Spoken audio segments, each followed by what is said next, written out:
Good morning, everyone. This is ByJayesh Wagh, and welcome to the Unique Academy. Today, we are going to talk about economics, and economics mainly from the point of view of 9th and 10th standard students. For them, why this subject is important, especially CBSE में हम अगर देखते हैं तो 9th से एक नया subject add हो जाता है, that is economics. Okay. So why this particular subject is important for you at this point of time during your 9th and 10th standards, and how this subject is significant for you with respect to your future careers. These are the things that we are going to discuss today. But before that, before we go any further, let us first understand what is economics. So here you can see that there are some names. These are the people or these are the entities which are part of the human civilization. Whether we talk about the government or the societies or the households or the businesses or even individuals. So these are the people who play some significant role in running our world, in running our economy. And what economics does is, economics basically studies how these entities, how these institutions or organizations or individuals, how they decide what to produce, how to produce, and who is going to consume how much. So when these decisions are to be made, but first of all, why do we need to make these decisions? ये decisions लेने की ही जरूरत क्यों पड़ती है? तो यहाँ पर आप देखोगे एक balance हम देख रहे हैं.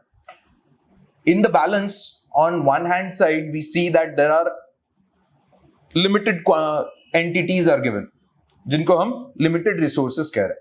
All the resources in our world that we live, they are limited. They are limited. Why? Because they are scarce. They are scarce. चाहे हम resources की economics में हम जब भी बात करेंगे, we'll always be talking about land, labor, or capital or entrepreneurship. These are the four things that we are going to divide our resources into entirely. Okay. So all these resources, they are always limited. But on the other hand side, there is a balance which has a lot of things here. And what are those things? Those are the needs of human beings. We as a human being are a very greedy species or a very needy species. We have a lot of needs. We need food, we need clothing, we need shelter. हमें अगर आज घर का खाना खा रहे हैं तो कल जाकर हमें होटल में भी खाना खाना है. आज अगर हम किसी छोटे 3-स्टार होटल में जा रहे हैं तो कल जाकर हमें एक 5-स्टार में भी जाना है. आज अगर हम एक बाइक चला रहे हैं तो कल जाकर हमें एक कार भी खरीदनी है. आगे जाकर में भी एक लग्जरी कार खरीदनी है. So our wants are unlimited and they keep on growing and growing.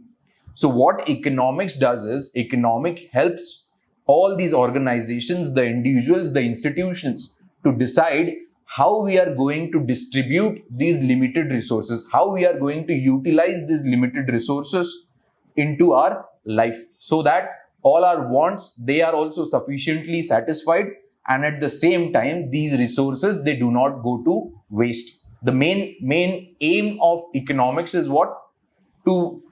How to find out what the efficiency should be, what the effectivity should be in utilizing these resources, what should be the economy, how can we make the utilization of these resources as cheap as possible.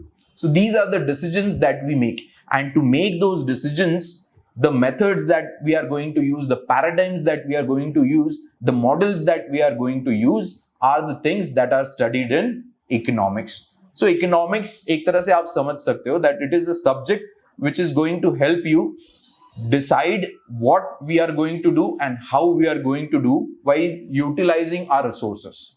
Okay? आगे बढ़ते. So then, how is economics useful in our everyday life? कि sir हम तो देखते हैं ये economics वगैरह ये सब बहुत ही एकेडमिक सब्जेक्ट्स है. इनका आगे जाकर हमारी लाइफ में कुछ यूज नहीं होने वाला. कि हम आईएएस बनेंगे तो एक इकोनॉमिक्स किस काम में आने वाला है. वहां तो एक बड़ा सा ऑफिस होता है जहां पर हमारे पास बड़े बड़े कैबिन्स होते हैं, बड़ी बड़ी फाइल्स होती है जिनको हमें बस बड़े बड़े सिग्नेचर्स करने होते हैं. या फिर एक बिजनेसमैन आगे जाकर बनेंगे हम तो वहां पर इकोनॉमिक्स का काम में आने वाला है. वहां तो बस हमें डिसीजंस लेने और वो डिसीजंस लेने के लिए हमें बहुत सारा स्टाफ रहने वाला है हमारी डिसीजंस को असिस्ट करने के लिए. So, but why social science is important in today's world? Science and maths, of course, very much important from point of view of medical sciences or even engineering services. तो इनके point of view से तो maths and science are very important. But then why are social sciences important? Why is economics important? ये भी समझना यहाँ पर बहुत ही जरूरी चीज है. Why is this important? Is because after 10th, up to 10th हम एक school level में रह रहे हैं. After 10th, our way of studying, it changes in a way that it is going to decide our career. It is going to decide what we are going to contribute to the society itself. और वो contributions करने के लिए जो आप decisions लेने वाले हो फ्यूचर में जो भी आप डिसीजंस लेने वाले हो, वो डिसीजंस लेने के लिए आपका माइंडसेट यहां पर एक डेवलप होना जरूरी होता है. आपका एक अच्छा ओपिनियन यहां पर डेवलप होना जरूरी चीज होती है. और ये ओपिनियन डेवलप होने के लिए आपको बेसिकली कोई भी प्रॉब्लम आपके सामने आने वाला है, any kind of problem that is going to come in front of you, उसके लिए जो भी आपको सोल्यूशन निकालना है, उस समय आपको हर एक डायमेंशन से उसका थिंकिंग करना बहुत ही जरूरी चीज है. Okay, so when a problem presents to you, you should know the economic dimensions of it. You should know the scientific dimensions of it. You should know the historical dimensions, the geographical dimensions of it. And for that reason, it is necessary for you to study the social sciences as well, to understand the social sciences and to use the social sciences, especially economics, to make your decisions in everyday life. So here you can see that there are some examples with respect to our everyday life. कि एक simple example, it may not seem as an economic example to you, but एक refrigerator जो होता है हमारे पास, उसके अंदर एक लाइट होता है, and when we close the lid of the और the door of the refrigerator, the light switches off. So why does this function, what does this function do here? तो ये फंक्शन यहां पर क्या करता है? It basically helps you save the power. It helps you save the power when it is not required. कि जब हम फ्रिज क्लोज कर देते हैं उस समय वो लाइट का हमें जरूरत नहीं होता, तो क्यों ना उस समय वो लाइट को बंद कर दिया जाए, तो उसकी वजह से क्या होगा, जो लाइट के लिए पावर कंजम्पशन हो रहा था वो कम हो जाएगा. So here we are talking about a limited resource that is electricity, और उसका ऑप्टिमम यूटिलाइजेशन कैसे किया जाए. Right, again it is a economic decision, everyday life. दूसरा एक एग्जांपल हो सकता है क्या, कि आप व्हीकल्स को देखते हो, स्पेशली कार्स को देखते हो, तो उसमें कुछ व्हीकल्स में लेफ्ट हैंड साइड में गैस टैंक होता है, कुछ व्हीकल्स में राइट हैंड साइड में गैस टैंक होता है. So why is this? ऐसा क्यों किया गया? क्यों ना हर एक व्हीकल में एक ही साइड में गैस टैंक रखा जाए? इसका भी एक सिंपल पर्पस है. When you go to a fuelling station, you go to a petrol pump, तो वहां पर जब आप फ्यूल भरने जाते हो, उस समय जो फ्यूलिंग पंप है, वो फ्यूलिंग पंप के लेफ्ट हैंड साइड और राइट हैंड साइड दोनों भी लेन्स लगने चाहिए. ओके, दोनों भी तरफ लेन्स लगने चाहिए, ताकि जो यूटिलाइजेशन है, वो पंप का जो यूटिलाइजेशन है वो मैक्सिमम हो. At the same time a lot of time is saved. Otherwise what would have happened, we would have one single long queue there, and that would have wasted a lot of time of the pump as well as of the vehicle dwellers. Right, तो ये भी एक simple economic decision हो गया कि क्यों ना आधे व्हीकल्स को लेफ्ट हैंड साइड में, आधे व्हीकल्स को राइट हैंड साइड में ये जो टैंक है वो दिए जाए. Third example here is that of a road. Whenever you go on a highway and वहां पर कोई एक्सीडेंट हो जाता है, if an accident happens there, so you'll see that जहां पर एक्सीडेंट हुआ है वहां तो of course ट्रैफिक जाम हो ही रहा है, but along with that on the opposite lane where there is no accident, still there is a traffic jam. Now why does this happen? So इसका एक सिंपल रीजन है human mindset. We are very much curious what is happening, we want to see वहां पर क्या चल रहा है, चलो देखते हैं, कौन पुलिस आया, क्या झगड़ा चल रहा है, क्या चल रहा है. We want to go and see that. So इसके लिए हम अपनी कार्स को स्लो कर देते हैं. We want to observe what is happening there, and in this process what happens, the traffic jams up and we are basically losing here. An economic cost is being lost in this. So this is again a economic decision that we are making, and that we are ready to give away our time in order to fulfill our curiosity. Again, a economic decision, right? Another example, food restaurants में आप जाते हो. In some restaurants, you'll see that there is a written thing there. There is a title given there कि आप अगर bill आपको नहीं मिलता है, you'll get free of cost. The food you'll get is free of cost for you. If no bill is given to you, the food is free for you. So why does this happen? Again, ये generally वैसा restaurants होते हैं जिनके chains है. So the owner of the restaurant, he cannot be present in each of his branches. तो ऐसे समय में जो cashier वहां पर बैठा है, who is collecting the money, he should not do any frauds there in the money. Therefore, ये इस तरह का आपको ऑफर वहां पर दिया होता है कि आपको बिल मिलेगा तो वो जो ओनर है उसके पास एक हमेशा प्रूफ रहेगा कि वो इतना सेल उसके रेस्टोरेंट में हुआ है. तो again economic decision here. So these are the kind of decisions that you are going to make if you understand economics. साथ ही साथ बाकी इकोनॉमिक एक्टिविटीज को तो हम देखते ही है. बैंकिंग सिस्टम अ very important system, financial system है. बाकी सेंसेक्स की बात करते हैं हम, आज सेंसेक्स इतना ऊपर गया उतना नीचे गया. तो ये सब जो टेक्निकल जार्गन्स है इकोनॉमिक्स में, जो टेक्निकल जार्गन्स है उनको समझने के लिए हमें इकोनॉमिक्स को पढ़ना जरूरी है. तभी जाकर आगे की लाइफ में हम ये प्रिंसिपल्स को डे टू डे लाइफ में अप्लाई कर सकते हैं.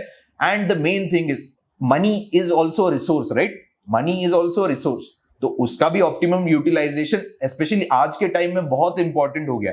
When we talk about the pandemic period, lockdown period, finances have become very much limited और उनका ऑप्टिमम यूटिलाइजेशन एक इंपॉर्टेंट क्राइटेरिया बन गया है. तो हमें अपने इनकम में से कितना सेविंग्स करना चाहिए, कितना इन्वेस्ट करना चाहिए, कितना कंज्यूम्पशन करना चाहिए, ये सब डिसीजंस हम कैसे लेंगे? We'll only take these decisions in an efficient way, in an effective way, in an economic way when we are learning the principles of economics. Okay? So economics is a very important field when we talk about our day-to-day life. Next, what we are going to talk about is what is needed to study economics. एक primary चीज किसी भी subject को पढ़ने के लिए जो जरूरी है वो तो ऑफ कोर्स है क्या? Reading is an important part. But along with reading there are some other aspects of study that we need to understand here. कि हम जो इकोनॉमिक्स में जो चीजें पढ़ने वाले, the principles, the concepts that we are going to learn here, along with that we also need to understand those concepts.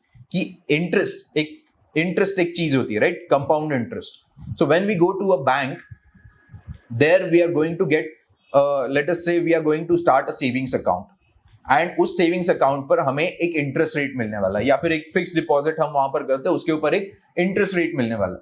तो ये interest rate का concept ये स्कूल में हमने मैथमेटिक्स वगैरह में पढ़ लिया है. कैलकुलेट कैसे करना होता है, उसमें एक फॉर्मूला होता है, उसमें नंबर डालने होते हैं, खत्म, नंबर्स हमारे पास आ गए. बट देन इंटरेस्ट रेट का आगे जाकर और डीप में अंडरस्टैंडिंग हमें यहाँ पर होना जरूरी है. कि when we talk about the banking sector in economics, we need to talk about how interest rate change. कि एक इकोनॉमी में डिमांड और सप्लाई ये जो कंसेप्ट है ये चेंज होने के कारण इंटरेस्ट रेट्स कैसे चेंज होते हैं. Why is the RBI changing the interest rates every 2 months? हर 2 महीने में RBI ये डिसीजन क्यों लेता है? ये चीजों को भी हमें यहाँ पर समझना जरूरी है. तो कंसेप्ट जो पढ़ेंगे हम उन्हें सिर्फ मगअप नहीं करना है. We need to understand those concepts even. Okay? Next is thinking and analysing. कि जो भी हम पढ़ रहे हैं, जो भी हम समझ रहे हैं उनको यूटिलाइज कैसे किया जाए. How to utilise those concept और how to utilise those concept to analyse, to think the problems, to think the solutions for the problems that are in front of us. ठीक है? कि हमें कोई भी एक प्रॉब्लम आता है सामने, इकोनॉमिक प्रॉब्लम है. A simple example would be जो पैंडेमिक चल रहा है और जिसके बाद शुरू हुआ क्या? वैक्सीन डिस्ट्रीब्यूशन शुरू हुआ. Now vaccine is again a limited resource. We are talking about a very limited resource.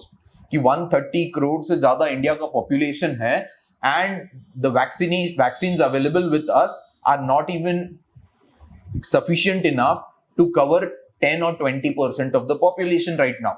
So in such a scenario, how are we going to distribute the vaccines, or how are we going to decide who gets the vaccines first, then who gets the vaccines next? And frontline workers को पहले दिया जाना चाहिए कि age old workers जो old age population है India का उनको पहले दिया जाना चाहिए. All these decisions have to be made. So we need to analyze the situation and then think a solution for it. We need to practice concepts. यहां पर हम जितने ज्यादा प्रैक्टिस करते रहेंगे उतना ज्यादा उनको समझना हमारे लिए बेहतर रहेगा. A simple example, if you start investing in share markets, जो सेंसेक्स है, निफ्टी है, इनमें आप अगर इन्वेस्ट करना चाहते हो, so initially when you are going to start your own investment, you are not going to have any experience there. आप पहले ही दिन हर्षद मेहता नहीं बन जाओगे, राइट? नहीं तो आपके साथ स्कैम हो जाएगा फिर। तो इसीलिए पहले दिन आपको प्रैक्टिस नहीं रहेगा। सो ये कंसेप्ट जैसे जैसे आप सीखते जाओगे, you will understand what the particular thing is, what the particular Sensex is, वहां पर कैसे बाय किया जाता है, कैसे सेल किया जाता है, कौन सी स्ट्रेटेजी मैंने अप्लाई करनी चाहिए। This is something you are going to learn with practice. And economics की स्टडी में भी ये प्रैक्टिस बहुत ही इंपॉर्टेंट चीज है। हमें ये कंसेप्ट्स को जितना ज्यादा प्रैक्टिस करते रहेंगे, स्पेशली हमारे एवरीडे लाइफ में हम जितना उनको प्रैक्टिस करते रहेंगे, उतना हमें ये पेपर पे लिखते समय भी आसान होगा। Okay, and next we need to comprehend these concepts as well.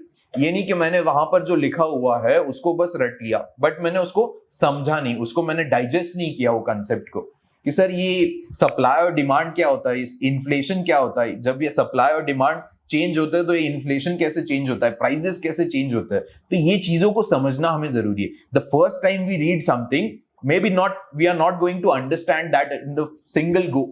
तो उसमें कुछ और अटेम्प्ट्स हम करते हैं, पढ़ने के अटेम्प्ट्स करते हैं, उसको समझने के अटेम्प्ट करते हैं, but ultimately what is needed is we need to comprehend these subjects, these topics.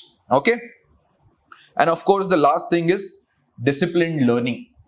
Benjamin Franklin, he says that if you are failing to plan, you are planning to fail. We need a proper strategy here when we are going to do anything in life.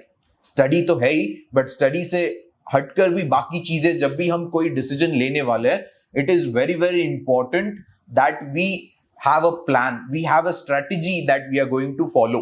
And वो plan से अगर कुछ अलग होता है तो immediately हमें वहां पर कुछ रेमिडियल स्टेप्स उठाने का हमेशा ऑप्शन होना चाहिए। So it is very very important that your studies also happen according to the plan. Why? Because ultimate targets तो हमारे पास है ना। अल्टीमेट टारगेट है कि मुझे सर बिजनेसमैन बनना है, मुझे एक IAS ऑफिसर बनना है, या फिर मुझे प्राइम मिनिस्टर बनना है। ये तो हमारे अल्टीमेट टारगेट्स है। बट वो टारगेट कंप्लीट करने के लिए आज हम क्या कर रहे हैं, what we are doing in a day, what we are doing in a week, what we are doing in a month, that we need to decide. And study के मामले में ये करना बहुत ज्यादा जरूरी होता है। आपको शॉर्ट टर्म टारगेट्स आपने डिसाइड करना बहुत ज्यादा जरूरी होता है। ये हमने नहीं करना चाहिए कि सर सुबह उठ गया, आज लगा कि थोड़ा हिस्ट्री पढ़ लेता हूं तो हिस्ट्री पढ़ लिया, आज लगा कि थोड़ा ज्योग्राफी पढ़ लेता हूं तो थोड़ा ज्योग्राफी पढ़ लिया। ऐसा नहीं होना चाहिए। We should not be reactionary. We should have a proper plan that in a day I am going to read one lesson, and that on that lesson I am going to practice some questions, and then at the end of the day when I am going to sleep I am going to revise my notes whatever I am making, and then finally I am going to go to the sleep. So यहाँ पर time as a resource you should understand. You should understand what time is also a resource, and उसका भी एक optimum utilization एक बहुत ही जरूरी चीज है। Okay? Okay. So then how can we fetch good marks? ये तो हो गया पढ़ने का तरीका सर। अब मार्क्स कैसे मिले? Ultimately our short term target is what? 9th और 10th में बढ़िया बढ़िया मार्क्स लेकर आना है, 90% से ऊपर ही मार्क्स लेकर आने सर हमें। तो उसके लिए क्या क्या कर सकते हैं? The first thing that you should do is you should have a clarity in facts and concepts, and this will happen only when you are going to prepare your own notes. Generally school में क्या होता है कि एक कोई बच्चा है जो 90% से ज्यादा लेकर आता है, वो अपने खुद के नोट्स बनाता है और बाकी सारे उसके नोट्स जो है उनको अपने बुक में कॉपी पेस्ट कर लेता है। So this should not happen. Why? Because notes का एक बहुत ही इंपॉर्टेंस होता है किसी भी पढ़ाई में। Notes are very very important. Why? Because they are going to help you to reduce your load. First of all, कि आप जब एक पूरा एनसीईआरटी पढ़ने वाले हो या फिर पूरा एक बुक पढ़ने वाले हो 9th स्टैंडर्ड का, तो वो हर बार आपको पढ़ना पॉसिबल नहीं होगा, especially when the exams are very near by. So at that time you will need something concise, you will need something precise that you can read within a short period of time, and that will only be possible when you have notes.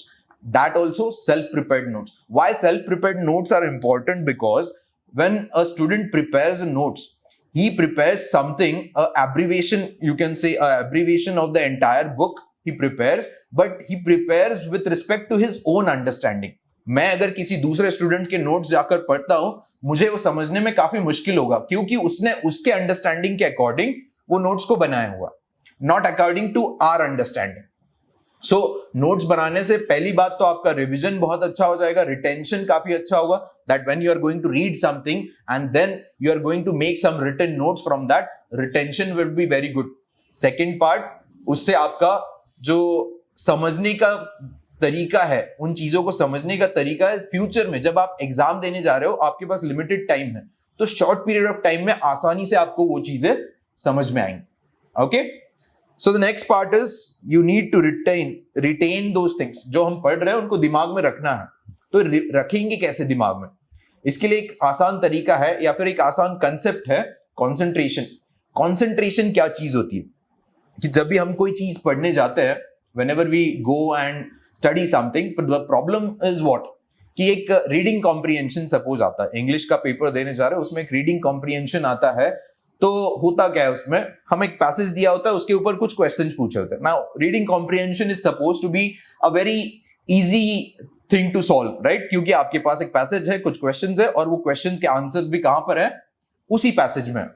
Now what happens here is when we start reading the passage, we read the entire passage word to word. हमने सर पढ़ लिया, जैसे ही passage के and में आए, पूरे passage में क्या पढ़ा था पूरा ब्लैंक हो गया. Now why does this happen? ये क्यों होता है?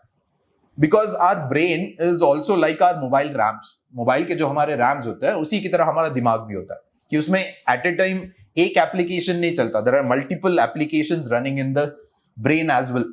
सो मैं यहां पर पैराग्राफ तो पढ़ रहा हूं, but along with that I also remember कि हाँ, मैंने टिफिन में क्या खाया था, अच्छा उसने वो टिफिन काफी अच्छा लाया था, अरे वो झगड़ा उन लोगों का क्या चल रहा था, वो कोने में वहां खड़े रह के क्या गपशप कर रहे थे पता नहीं.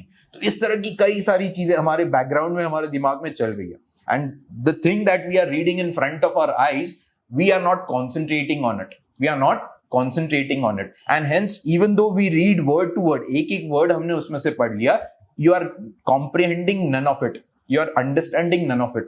And hence इसकी वजह से क्या होता है, जब आप क्वेश्चन के ऊपर आते हो तो you are completely blank again कि मैंने इसमें क्या पढ़ा था, मैंने ये क्वेश्चन जो है ये चीज पढ़ी भी थी या नहीं पढ़ी थी. So again I go to the passage, I again start reading the passage, I again come back to the question, then look at the options available, and then इस तरह से करते करते back and forth you waste a lot of time. And why does this happen? This happens because you are not concentrating on what you are reading. So सबसे पहली बात आपको क्या करना होता है, जैसे मोबाइल में कैशे हमको डिलीट करना होता है, मेमोरी क्लियर करना होता है, इसी तरह से कोई भी आप चीज पढ़ने जा रहे हो तो सबसे पहले अपने दिमाग को क्लियर कीजिए एंड तभी जाकर उन चीजों को पढ़िए. Okay, next we have good writing skill. This is a very important aspect of studying for board examinations. Why? Because see, handwriting पे हम बहुत ज्यादा ध्यान नहीं देते. It is necessary that our handwriting is good. Why? Because some unrelated person, some unknown person is going to check what you are writing there. तो उसको वो समझ में तो आनी चाहिए हैंडराइटिंग, और समझ में भी आनी चाहिए, साथ ही साथ उसको पढ़ने में मजा भी आना चाहिए. क्यों? क्योंकि जब एक एग्जामिनर पेपर चेक करता है, ही is not checking your paper only, he is checking papers of at least 100 students. और 100 लोगों के पेपर अगर वो चेक कर रहे हैं तो he is not going to try and understand what you have written there. और या फिर आपका ग्रामर गलत है, वहां पर सेंटेंस फॉर्मेशन अच्छा नहीं है, तो वो जो पढ़ने वाला एग्जामिनर है, he will not take much interest in your writing. Even though your facts are correct, even though your concepts are correct, he will not take an effort to understand what you have written and straight away cut your marks and go forward. So इसके लिए writing skill पर भी हमें काम करना बहुत जरूरी है. एक अच्छी हैंडराइटिंग होनी चाहिए, एक अच्छी हैंडराइटिंग के साथ हमारा ग्रामर भी स्ट्रांग होना चाहिए, ग्रामर स्ट्रांग होने के साथ साथ एक सेंटेंस फॉर्मेशन भी अच्छा होना चाहिए कि जब हम लॉन्ग आंसर्स लिखने वाले तो उसमें हमारे आंसर का एक प्रॉपर स्ट्रक्चर भी होना चाहिए, उसमें एक इंट्रोडक्शन हो, उसमें एक बॉडी हो, उसमें एक कंक्लूजन हो. ये जरूरी चीज है. तभी जाकर आंसर जो है हमारा सामने वाले को पढ़ने में मजा आएगा, और उसको मजा आएगा तभी जाकर वो दूसरों के कंपेयर में हमें ज्यादा मार्क्स देगा. So this is a very important thing to remember while preparing for the board exams. Next is connecting the concepts, facts and events to real life experiences. So this is again important. Why? Because to remember or to understand the concept, हम अगर आज ही उनको जो हमारे day to day life में events होते हैं उनके साथ कंपेयर कर लेते हैं, तो इसकी वजह से वो कंसेप्ट भी हमारे अच्छे से ध्यान में रहेंगे, साथ ही साथ उनको समझने में भी आसानी होगी. कि मैं अगर आज इंटरेस्ट रेट्स के बारे में पढ़ रहा हूं और कल ही आरबीआई का बाय मंथली पॉलिसी रिव्यू आता है, तो उसमें जो भी न्यूज आर्टिकल्स वगैरह आ रहे हैं क्यों ना उसको भी थोड़ा पढ़ लूं। तो ये इंटरेस्ट रेट में अप एंड डाउन कैसे होता है, डिमांड सप्लाई क्या होता है, ये सारी चीजें भी थोड़ा समझ में आ जाएंगी। एंड साथ ही साथ रिटेंशन हमेशा रहेगा। Why? Because then you are always going to connect that concept with whatever you are learning from these articles.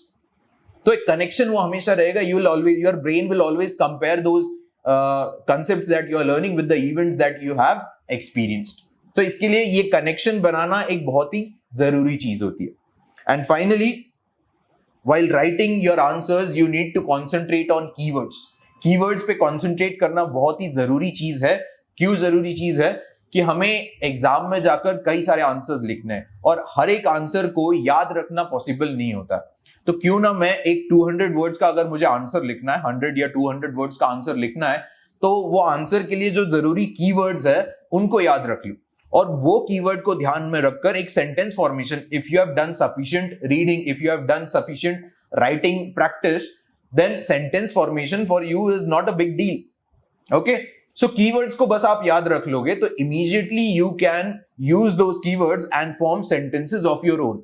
और जो भी फिर फैक्चुअल डेटा है उसको अगर आप कीवर्ड्स के फॉर्म में याद रख लेते हो तो आंसर 100 वर्ड्स का हो, 200 वर्ड्स का हो, या फिर आप अगर यूपीएससी वगैरह में जाओगे तो वहां पर आपको 2000-3000 वर्ड्स के एसेज लिखने पड़ते हैं। तो उतने बड़े एसेज को याद तो नहीं रखा जा सकता, राइट? वहां पे आप रट्टाबाजी तो नहीं कर सकते। वहां पर ये कीवर्ड्स बहुत ज्यादा काम में आते हैं आपके। Okay, similar to keywords, another thing you should do is always try to learn in point form. Again, paragraphs जब हम पढ़ते हैं या फिर कोई नॉवेल्स वगैरह जैसी चीजें हम पढ़ते हैं तो वहां पर हम एक ब्रॉड स्टोरी याद रखते हैं। हमें हर एक पॉइंट नहीं याद होता उसमें। कि आप एक हैरी पॉटर नॉवेल पढ़ने जाओगे तो वो पूरी स्टोरी आपको याद रहेगी बट डिटेल में चीजें नहीं याद रहेगी, राइट? सो डिटेल में चीजों को याद रखने के लिए जब भी आप पढ़ने जा रहे हो या फिर जब भी आप नोट्स वगैरह बना रहे हो, it is best to learn in the form of points. Point form में अगर आप पढ़ोगे तो रिटेंशन काफी अच्छा रहेगा आपका, चीजें आपको याद काफी आसानी से रहेंगी। Next is you need to practice. Practice makes man perfect. So you need to practice a lot of test. कि हम जाकर बोर्ड एग्जाम देने वाले तो उसके पहले आपको आंसर राइटिंग प्रैक्टिस करनी चाहिए, कुछ मॉक टेस्ट वगैरह सॉल्व करने चाहिए। कॉम्पिटिटिव एग्जाम्स के लिए आप अगर आगे जा रहे हो उसमें मॉक टेस्ट का इंपॉर्टेंस बहुत ही ज्यादा होता है। And you need to understand how mock test will be solved. That would help you solve the ultimate exams that you are going to give. चाहे वो बोर्ड एग्जाम हो, चाहे आगे जाकर कोई भी कॉम्पिटिटिव एग्जाम्स हो। Okay, next is, yes, of course you should always remain focused, you should always remain calm. ये एक बहुत ही इंपॉर्टेंट चीज है क्योंकि क्या होता है एग्जाम में जाकर हम जब पहली बार कोई क्वेश्चन पढ़ लेते हैं, हम कोई क्वेश्चन पढ़ते हैं तो इमीडिएटली अगर वो हमें समझ में नहीं आ रही है चीज तो हम पैनिक कर जाते हैं। We have a kind of fear कि यार ये तो मुझे समझ में ही नहीं आ रहा है, ये तो चीज मैंने शायद पढ़ी ही नहीं थी। तो इससे क्या होगा? इससे पैनिक जैसे ही सेट हो जाता है हमारा दिमाग काम करना बंद कर देता है कि हमने जो पढ़ी हुई चीजें हैं वो भी हम भूल जाते हैं। स्पेशली इंटरव्यूज वगैरह में जब हम जाते हैं ये चीज बहुत ही इंपॉर्टेंट होती है कि हम वहां पर शांत रहे, हम काम रहे एंड वी रिमेन काम and then try to answer और try to remember what we have studied. That would help us to remember what we have studied. नहीं तो होता क्या है, जो आगे जाकर कुछ क्वेश्चंस ऐसे जिनके लिए आपने बहुत अच्छे से पढ़ा है उसके लिए भी आप क्या होगा, चीजों को याद नहीं रख पाओगे। And then whatever you are going to score, maybe 10 questions were there, you are able to answer 9 because you had studied for all the things in the 9 questions, but there is just one question for which you have not studied. और वो question जो है वही सबसे पहला question आता है, उसमें आप पैनिक कर जाते हो, तो that is going to cost you your entire examination. You are going to score 90% marks, but now because you have panicked, maybe you were not even able to score 60 or 70% marks. This can happen. So it is very, very important to remain calm, and for that you may practice some meditations or yoga daily. 5-10 minute हर दिन सुबह उठकर थोड़ा इसके लिए दोगे तो you will remain always calm. Okay? Next is highlighting the headings and important points. Highlighter लेते हैं हम, बुक को उठाते हैं तो उसमें बट ये करना नहीं है कि पूरी बुक को ही हाईलाइट कर दिया कि सर सब कुछ इंपॉर्टेंट लग रहा है. Don't do that. Okay, generally what you can do is in the first reading कि सपोज इकोनॉमिक्स का मैं एनसीईआरटी उठाता हूं और उसको पढ़ने के लिए लेता हूं, तो फर्स्ट रीडिंग में डू नॉट हाईलाइट एनीथिंग, उसमें से कुछ भी हाईलाइट मत कीजिए। पहली बार एक बार जब आपने एनसीईआरटी को पढ़ लिया, उसके बाद जो एग्जाम्स में क्वेश्चंस आते हैं उनको एक बार देख लीजिए, जो प्रीवियस ईयर क्वेश्चन पेपर्स वगैरह है उनको एक बार देख लीजिए, उनसे आपको पता चल जाएगा कि एग्जैक्टली किन किन एरियाज में से किस तरह के क्वेश्चंस आते हैं, राइट।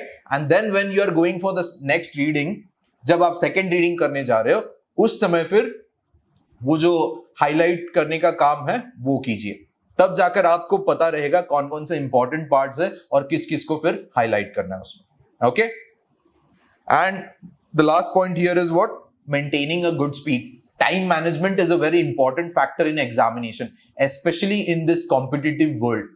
कि हमें अगर यूपीएससी में एक क्वेश्चन पेपर होता है called a CSAT, CSAT has 80 questions in it and 2 hours, so each question you have 1.5 minute, और उसमें अगर आप थोड़ा सा भी गलती कर लेते हो कि 1.5 मिनट की जगह हर एक क्वेश्चन को सपोज 30 सेकेंड्स एक्स्ट्रा लगाते हो, आप 30 सेकेंड्स एक्स्ट्रा लगाते हो, तो इसका प्रॉब्लम क्या होगा, 1.5 मिनट की जगह 2 मिनट आपने ले लिया, सर कौन सी बड़ी चीज है इसमें, 30 सेकेंड्स तो हमने ज्यादा लगाए, but then that is going to be a life deciding point for you.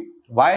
Because 30 seconds वहां पर आप एक्स्ट्रा यूटिलाइज कर रहे हो एक क्वेश्चन के लिए, that means you are not going to complete your test, you are not going to complete your exam, and there are always other people who are going to complete the exam somehow और the other, and that means you are already out of the competition. For this reason speed is a very important thing, कि जब भी हम पढ़ेंगे, जब भी हम answer writing practice करेंगे, जब भी हम मॉक टेस्ट सॉल्व करेंगे, टाइम लिमिट लगाकर ही करेंगे, ताकि जो भी हम चीजें सॉल्व करने वाले फ्यूचर में वो चीजें हम within that particular time solve कर सके, and there is no problem of time management, because this is a competitive world, this is a competitive world, and there is always going to be someone who will try to do something better than you, and for that reason it is important for you to maintain a proper speed here. ऐसा नहीं कि ज्यादा भी speed नहीं होना चाहिए कि मैं आधे घंटे पहले क्वेश्चन पेपर खत्म कर देता हूं, no, that means you are hurrying up and then you are leaving some things either wrong or unchecked, and that is also a problem, that is also a problem. So एक proper optimized time management यहां पर होना एक बहुत ही जरूरी चीज, okay. सो ये तो सर पढ़ लिया सब कुछ, जिसमें हम क्या देख रहे थे, we were talking about things कि इकोनॉमिक्स क्या होता है और उसको पढ़ा कैसे जाए, 9th या 10th में इकोनॉमिक्स को पढ़ा कैसे जाए, but then why do we need to study this economics? Why is this economics so important? Social studies तो वैसे भी सर खाली 11th 12th तक ही कोई पूछता है, उसके बाद हार्डली कोई पूछता है हमें, ओके। सो इसी का इंपॉर्टेंस हमें यहां पर समझना है, why economics is important from your future point of view. तो एक एक करके चीजों को देखते हैं यहां पर। The first thing that you need to remember is when you study economics, it is going to help you prepare for the ever changing world. The world is changing fast. The world is changing very, very fast right now. Hardly a few years back, we started 4G, and we have already started launching the 5G technology. तो यहाँ पर changes इतने fast हो रहे हैं, वो change के साथ हमें बने रहने के लिए यहाँ पर कुछ चीजें सीखना जरूरी होता है, और उसी में से एक चीज है इकोनॉमिक्स। इकोनॉमिक्स को आप जितना जल्दी समझ जाओगे, जितना जल्द से जल्द उसको अंडरस्टैंड करोगे, उसको कॉम्प्रीहेंड करोगे, it is going to help you make decisions in your life. तो इसमें सबसे पहले आता है it helps you understand the world, it helps you understand the world around you, कि हम जो लाइफ एक्सपीरियंस कर रहे हैं उसमें जो अलग अलग इवेंट्स हो रहे हैं हमारे इर्द गिर्द, very simple events, you go to the shop, you buy something, why is the cost of that particular product, की दूध जो है वो 50 रुपए लीटर क्यों है, और जो गोल्ड है वो 5000 रुपीज पर ग्राम क्यों है, या फिर कोई सब्जी मार्केट में हम जाते हैं तो वहां पर बार्गेनिंग हम कर सकते हैं, बट एक मॉल में जाते हैं तो वहां बार्गेनिंग क्यों नहीं करते हैं, व्हाट इज एमआरपी, उस पर कितना हमें मार्जिन होता है बार्गेनिंग करने के लिए। इस तरह के जो अलग अलग कंसेप्ट्स है उनको हम एवरीडे लाइफ में तभी जाकर अप्लाई कर सकते हैं जब हम इन कंसेप्ट्स को समझते हैं, जब हम इन कंसेप्ट्स को आसानी से समझते हैं। It helps you solve and analyze skill and develop analytical skills. So here it is very important for you to understand कि जब आप कोई भी प्रॉब्लम आपके सामने आता है, कोई भी प्रॉब्लम आता है, जैसे कुछ देर पहले मैंने आपको वैक्सीन का एग्जाम्पल बताया, similarly we have another problem that the Indian government faces, that is a food distribution. कि प्रधानमंत्री गरीब कल्याण योजना ये लॉन्च किया गवर्नमेंट ने to give free of cost food to the people. So क्या ये करना सही है, क्या ये करना गलत है? लोगों को फ्री में फूड देना कहां तक सही होगा?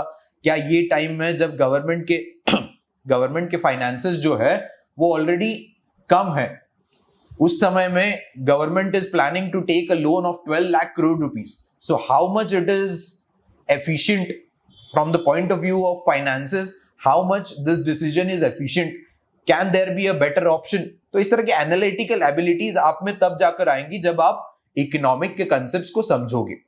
Okay, next is it enables you to understand people, businesses, markets and governments. There is a thing called microeconomics. Economics में एक concept आता है microeconomics, and it basically talks about how individuals or how individual entities in an economy make decisions, make economic decisions कि government taxes को कम करना है या ज्यादा करना है, कैसे डिसाइड करेगी, या फिर क्यों डिसाइड करेगी, सब्सिडीज को बढ़ाना है कम करना है, कैसे डिसाइड करेगी, बजट कितना रहेगा, गवर्नमेंट का रेवेन्यू कितना रहेगा, उनका एक्सपेंडिचर कितना रहेगा, लोग डिसीजन कैसे लेते हैं, कंजम्पशन। क्यों एक लॉकडाउन वाली इकोनॉमी थी जिसमें इकोनॉमी पूरी तरह से बंद हो चुकी थी, फिर भी हम देखते हैं जो सेंसेक्स था या फिर जो शेयर मार्केट था वो नए नए हाइट्स को अचीव कर रहा था। Why is this happening? So this are the things you are going to understand when you are going to learn micro economics, right? So ये जो अलग अलग पार्टिसिपेंट्स है इकोनॉमी के, अलग अलग कंपोनेंट्स है इकोनॉमी के, ये अपनी अपनी डिसीजंस को किस तरह से लेते हैं, ये भी हम इकोनॉमिक्स की हेल्प से समझ सकते हैं। The breadth and flexibility of economics prepares you to adjust to unexpected changes and take advantages of unexpected opportunities. A very good example of this would be all the UPI platforms that we have. जो UPI वाले अलग अलग platforms को हम देखते हैं, वहां पर हम देखते हैं कि ये जैसे डिमोनेटाइजेशन हुआ, जैसे नोटबंदी हुई 2018 में 17 में, इमीडिएटली ये जो प्लेटफॉर्म्स थे, UPI बेस्ड प्लेटफॉर्म्स थे, वो ग्रो करने लग गए।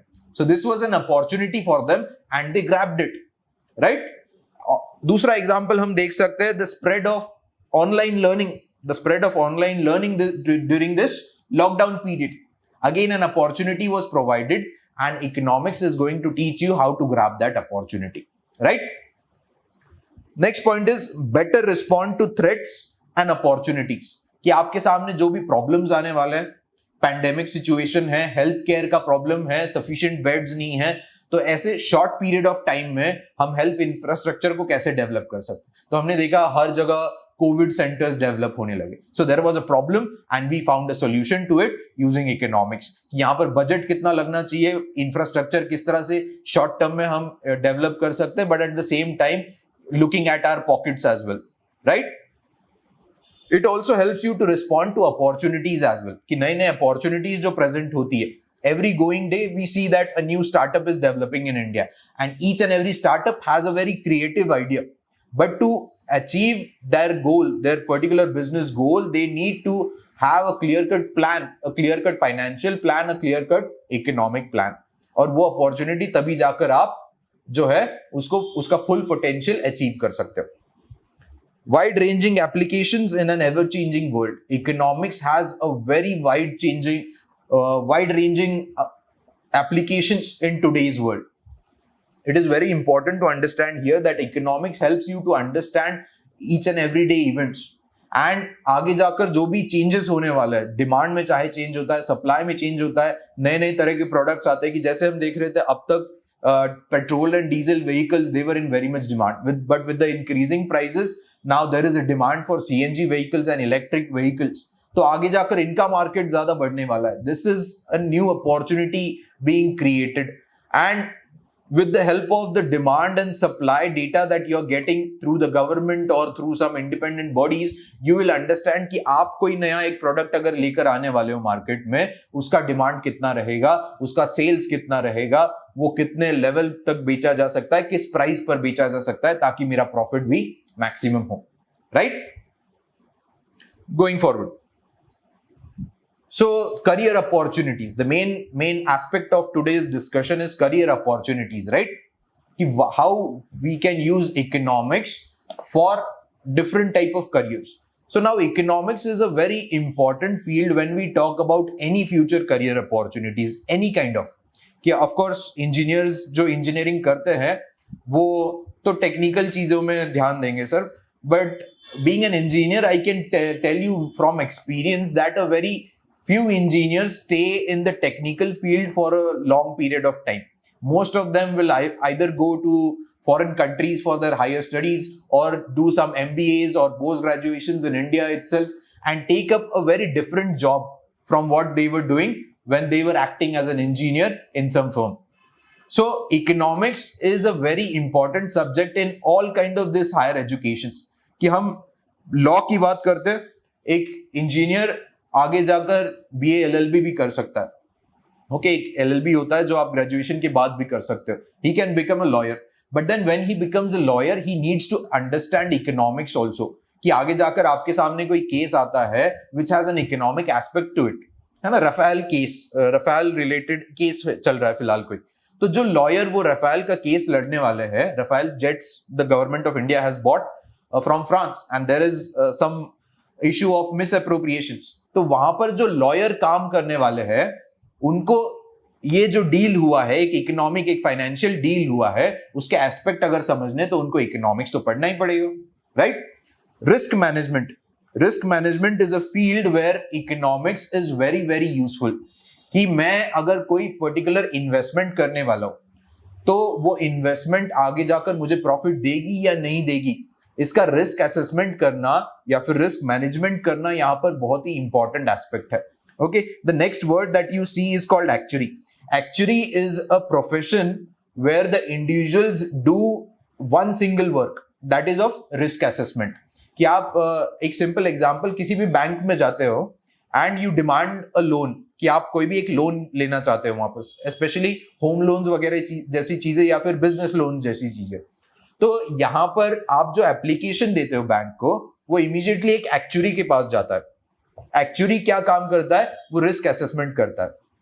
आपकी फाइनेंशियल कंडीशन को देखेगा, आपके क्रेडिट स्कोर्स वगैरह को देखेगा, आपके जो भी इनकम सोर्सेस है उनको वो एक बार देखेगा और वो उससे एक असेसमेंट करेगा कि आपकी वो लोन लेने के बाद रीपेमेंट करने की कंडीशन है या नहीं है. And when an actuary gives his approval, then and only then a loan is approved by the bank. Okay, so again the actuary is a person who is an expert in economics, is a person who is expert in financial decision making, right? He is a person who is an expert in risk management or risk assessment. ठीक है? Then we have foreign affairs. Countries के बीच में जो foreign affairs होते हैं वहां पर most of the international relations that you see or international events that you see, from wars to diplomatic relations to all the decision making that happen between any two countries, चाहे हम trade वगैरह की बात करते हैं. So for all these matters, it is important to understand that all these decision making at the international level happens because of economic interest, because of financial interest. Each and every country thinks about its own economic growth. It thinks about its own citizens' economic growth. वो खुद के income levels को बढ़ाना चाहती है. चाहे हम China के one road one belt initiative की बात करते हैं, चाहे यूएस के जो इंडिया के साथ ट्रेड रिलेशंस है उसकी बात करते हैं, चाहे इंडिया बांग्लादेश, इंडिया पाकिस्तान, इनके जो ट्रेड रिलेशंस की बात करते हैं, डिप्लोमेटिक रिलेशंस की बात करते हैं. Each and every decision has an economic aspect behind it, and therefore every diplomat that goes into a foreign country, he has to understand the economic concepts, the financial topics. Okay, public administration, a very important field where you need to understand economics. अगर आप एक IAS officer बनने वाले हो या फिर एक कोई गवर्नमेंट सेक्रेटरी बनने वाले हो या फिर कोई जाकर मिनिस्टर बनने वाले हो या फिर इवन प्राइम मिनिस्टर बनने वाले हो, in public administration you need to understand how economic works, how a country's economy works. तभी जाकर आप जो है पॉलिसी डिसीजंस वहां पर ले पाओगे, तभी जाकर आप जो है यहाँ पर रिसोर्सेज जो है कंट्री के पास जो लिमिटेड फाइनेंशियल रिसोर्सेज है उनको किस तरह से बेस्ट यूटिलाइज किया जा सकता है. जो लोगों के नीड्स है, हमारे पास प्रॉब्लम्स बहुत सारे, we have poverty, we have hunger, we have unemployment. तो all these problems how we are going to solve. A public administrator has to make that decision, and to make that decision he needs to understand the economic aspects of his work. He needs to understand how the country's economy works, how the individual citizens of the country are making their decisions. And for that matter, economics is very important in public administration as well. Politics, again, similar to public administration, you can say that every decision maker, every minister that we see, or every prime minister that we see, or every chief minister that we see in India, he needs to understand how the country's economy again works. तभी जाकर जो लोगों की sentiments है, जो लोगों के demands है, जो लोगों की needs है, उनको वो fulfill कर पाएंगे. तभी जाकर एक डेमोक्रेसी जो है सक्सेसफुल हो पाएगी, जब उसके लीडर्स जो है वो कंट्री की इकोनॉमी और वो कंट्री की इकोनॉमी का फ्लो जो है उसको प्रॉपरली अंडरस्टैंड करता है. Okay, next is policy analysis. Policy analysis is what? You see news channels पे हम देखते हैं, वहां पर एक पैनल बैठा होता है, कोई एक इकोनॉमिक प्रॉब्लम को उठाता है या फिर पॉलिसी प्रॉब्लम को उठाता है, और उसको जो है वो लोग एनालाइज करते हैं कि how Narendra Modi has taken some decision related to free food to be given to the people, and then how that decision is correct or wrong. या फिर उसके ऊपर कोई पेपर्स वगैरह भी प्रेजेंट किए जाते हैं, न्यूज़पेपर आर्टिकल्स आते हैं, एडिटोरियल्स वगैरह आते हैं, जो क्या करते हैं, किसी भी पॉलिसी को एक डीप तरीके से एनालाइज करते हैं, अलग अलग डायमेंशन से एनालाइज करते हैं. तो यहाँ पर भी इकोनॉमिक्स को समझना बहुत ही इंपॉर्टेंट है. Whether we talk about mid day meal schemes, और whether we talk about the education policy, or whether we talk about the industrial policy, you need to understand how economics works, how financial matters work. Okay? Health administration, again, very much important. Limited resources, limited infrastructure, and there how you are going to use your limited financial resources. ये decisions लेने के लिए भी आपको economics समझना एक जरूरी चीज है. Entrepreneurship या फिर businessmanship. अगेन, किसी भी बिजनेस को आपको चलाना है तो यहाँ पर बहुत सारे एस्पेक्ट होते हैं. ये नहीं कि मैं किसी दिन सोच लेता हूँ कि मेरे पास चलो 2-3 लाख का सेविंग्स पड़ा हुआ है, मैं कोई एक रेस्टोरेंट खोल लेता हूँ. बट एक रेस्टोरेंट खोलना मतलब सिर्फ खाना बनाते आना ये नहीं होता है, right? You need to understand where you are going to open your restaurant. Location क्या उसकी होनी चाहिए, कहां पर ज्यादा फुटफॉल होगा, कहां पर डिमांड ज्यादा रहेगा, जो मैं मेन्यू डिसाइड करूंगा क्या वो लोगों के लिए इंटरेस्टिंग रहेगा या नहीं रहेगा. मार्केट रिसर्च यहां पर करना जरूरी है. नेक्स्ट पॉइंट हम देखते हैं, मार्केट एनालिसिस है. तो ये मार्केट एनालिसिस बहुत ही इंपॉर्टेंट एस्पेक्ट होता है किसी भी बिजनेस को चलाने के लिए, कि हमें मार्केट में जो डिमांड है हमारे पर्टिकुलर प्रोडक्ट का, उसके बारे में रिसर्च करना होता है कि लोगों का माइंडसेट कितना रहेगा, मेरा प्रोडक्ट जो है उसका डिमांड कितना रहेगा, मैं जहां पर उसको प्रोड्यूस कर रहा हूं वहां से उसको कंजम्पशन के सेंटर तक लेकर जाने के लिए मुझे कितना खर्चा करना पड़ेगा, मुझे मार्केटिंग के ऊपर कितना खर्चा करना पड़ेगा, मुझे एडवर्टीजमेंट के ऊपर कितना खर्चा करना पड़ेगा. These are the decisions that you have to make before you are going to start your business, and therefore you need to understand all these concepts as well, being a businessman. Okay?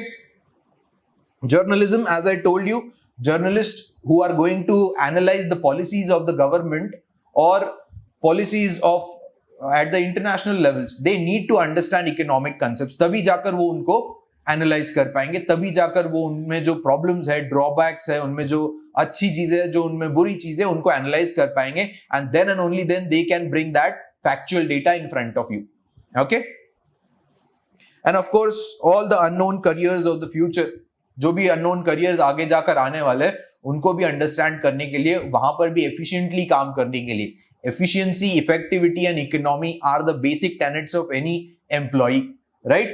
कि वहां पर वो काम कितने अच्छे से कर रहा है, ये किस पे डिपेंड करेगा, वो क्या काम कर रहा है उस पर डिपेंड करेगा, वो किस तरह से काम कर रहा है, कितना इफेक्टिवली काम कर रहा है, कितना एफिशिएंटली काम कर रहा है, कितना इकोनॉमिकली काम कर रहा है, उस पर ही आपका प्रमोशन डिपेंड करेगा, उस पर ही आपका परफॉर्मेंस डिपेंड करेगा.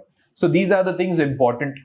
सो economics is a very important factor of a person's life when we talk about the person's career, and hence you should understand this particular subject very deeply. Okay? Along with that, economic helps you to provide with the knowledge and skills that the employer want. What does the employer want from a person? He wants for you to evaluate alternatives and make better choices. Again, decision making. कि मेरे सामने एक case study दिया गया, मैं एक financial analysis करने वाले फर्म में काम कर रहा हूं, मेरे सामने एक डेटा रखा गया, इतना सारा डेटा रखा गया और कहा गया कि इसमें से बेस्ट ऑप्शन हमारे लिए क्या होगा, इसको चूज करो. तो आप कैसे चूज करने वाले हो? आप हर एक ऑप्शन को वहां पर एनालाइज करोगे, उसमें जो जो ड्रॉबैक्स है, जो पॉजिटिव्स है, नेगेटिव्स है, एडवांटेजेस है, डिसएडवांटेजेस है, उनको एनालाइज करोगे और तब जाकर आप उसको उसमें से जो बेस्ट ऑप्शन होगा उसको चूज करोगे. The employer needs you to develop critical thinking and problem solving skills.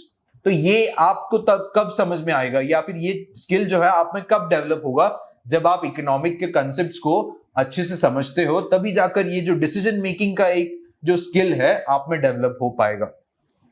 It the employer demands from you to develop analytical skills to examine data. आज के दुनिया में एक कुछ वर्ड्स हम सुनते हैं, big data and Meta data, कि हर एक पर्सन जो ऑनलाइन जाता है, फेसबुक पर जाता है, इंस्टाग्राम पर जाता है, यहां पर वो हर समय कोई ना कोई डिसीजन ले रहा होता है. कोई वीडियो देख रहा है, कोई फोटो देख रहा है, उसको लाइक कर रहा है, उसको शेयर कर रहा है, किसी को सब्सक्राइब कर रहा है. तो ये सब डिसीजन जो लेते हैं उससे एक मेटा डेटा क्रिएट होता है, उससे बिग डेटा क्रिएट होता है. एंड द फर्म्स और the multinational companies they use this data to analyse how the particular customer is thinking, how an individual in a country, in a particular region, in a particular city is making his decision, and उसको analyse करने का काम भी आपको वहां पर करना होता है. So economics will again help you to do that in a big way. So skills that you gain from studying economics, it of course helps you to make decisions, make good decisions. It helps you in problem solving. It helps you to obtain and process information. It helps you to analyze the data, and it helps you to write and speak effectively as well. आप जितना ज्यादा अलग अलग articles पढ़ोगे, आप जितना ज्यादा economy के बुक्स पढ़ोगे, आपका उतना ही ज्यादा नॉलेज जो है वो बढ़ते जाएगा. And with knowledge comes confidence, and with confidence you were able to speak at any public platform. किसी भी स्टेज पर जाकर या फिर किसी भी इंटरव्यू में जाकर 4 लोगों के सामने आपको बैठना है तो सर टेंशन आ जाता है, हाथ कांपने लगता है, पसीना आने लगता है, थरथर होने लगता है. तो ये सब चीजें क्यों होती है? Because you don't have the confidence. And why don't you have the confidence? Because you don't have the sufficient knowledge. As you keep on gathering your knowledge, your confidence increases, and with this confidence you can achieve anything. Okay, next.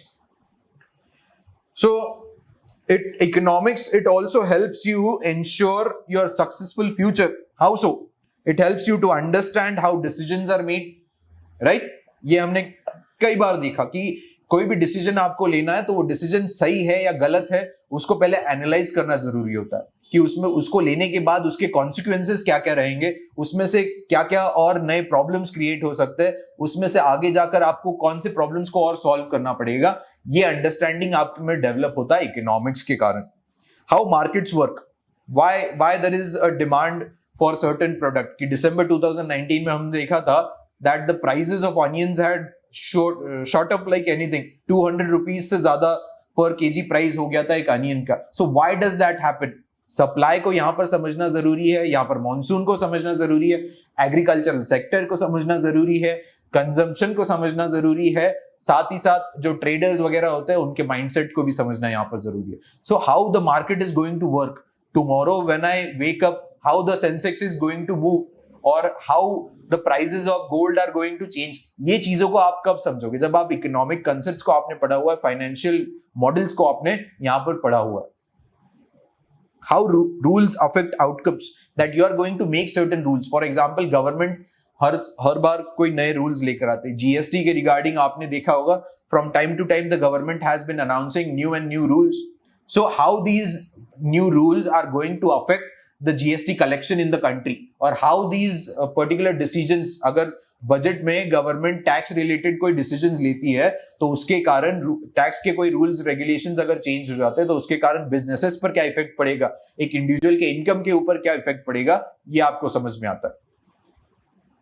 How economic forces they drive social systems as well. कि अगर health care को हम proper कर देते हैं, health care facilities provide कराते हैं, या फिर किसी सिटी में हम देखते हैं कि जब कॉस्मोपॉलिटन हो जाती है, when a town becomes cosmopolitan. What does a cosmopolitan town mean? जहां पर अलग अलग सोशल सिस्टम्स से या फिर अलग अलग सोसाइटीज से लोग आ रहे हैं और काम कर रहे हैं. कोई ना कोई इकोनॉमिक रीजन के कारण ही लोग माइग्रेट करते हैं from their towns to big cities.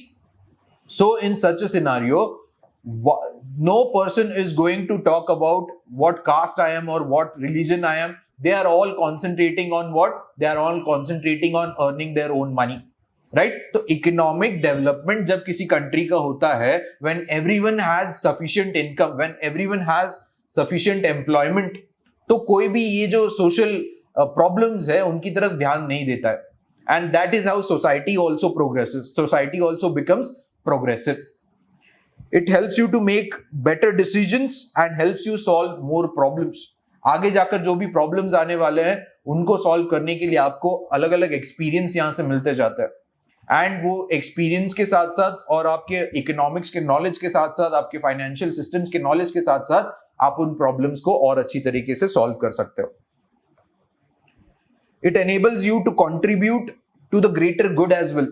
Here we are talking about economics, which provides you with the primary framework for public policy analysis. कि government का जो decision making है, उसको अगर आपको समझना है, उसके लिए economic के concept समझना बहुत जरूरी होता है.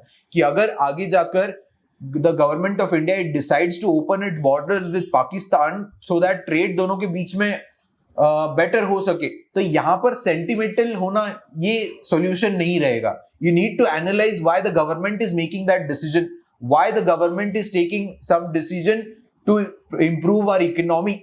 तो उसमें जो अलग अलग पार्टिसिपेंट्स है, बॉर्डर के आसपास रहने वाले लोग हैं, ट्रेडर्स है, जो यहाँ पर एम्प्लॉयमेंट जनरेट होगा तो वहां पर भी कुछ एम्प्लॉयमेंट जनरेट होगा. ये सारे अलग अलग एस्पेक्ट्स रहेंगे. उसको सिर्फ एक इमोशनल एस्पेक्ट नहीं रहेगा. You would become a policy analytic. Okay, it helps you to understand the fundamental policy issues that shape market as well as social outcomes. Again, जो भी आप decision लेते हो as an individual, what decision you are going to make as a collective, as a society, what decisions you are going to make as an organization, a business, what decision it is going to make as a political entity, what a state is going to make a decision, or what a country is going to make a decision. All these things will matter in the macroeconomic form. कि overall जब एक economy को हम देखते हैं उसमें changes कहां से आते हैं, जो सबसे उसका स्मॉलेस्ट कंपोनेंट है, इंडिविजुअल है, वो अपनी डिसीजंस को कैसे ले रहा है उससे होता है. और तभी जाकर आप जो है मैक्रो लेवल के जो एनालिसिस है वो कर सकते हैं. An economist understands the immediate issues like trade-offs, benefits versus cost, market failure, public finances. तो इस तरह के इश्यूज को आप तभी जाकर समझते हो जब आपने इकोनॉमी के कंसेप्ट्स को अच्छे से समझा हुआ है. कि मैं एक कोई एक्शन लूंगा तो उसके ऊपर जो भी रिजल्ट आएगा, उसका जो भी कॉन्सिक्वेंसेस रहेगा, उसके ऊपर जो भी रिएक्शन मुझे मिलने वाला है वो कितना मेरे लिए बेनिफिशियल रहेगा. कि मैं एक बिजनेस शुरू करता हूं बट हार्डली मुझे साल में उसमें 1 और 2% प्रॉफिट मिल रहा है, तो there is no cost benefit analysis. Cost benefit यहां पर बहुत ही कम है, राइट? तो ये डिसीजंस आप तभी ले पाओगे जब आप ये कंसेप्ट्स को समझ पाओगे. It helps you to understand the broader issue of general impacts, welfare impacts and inequality.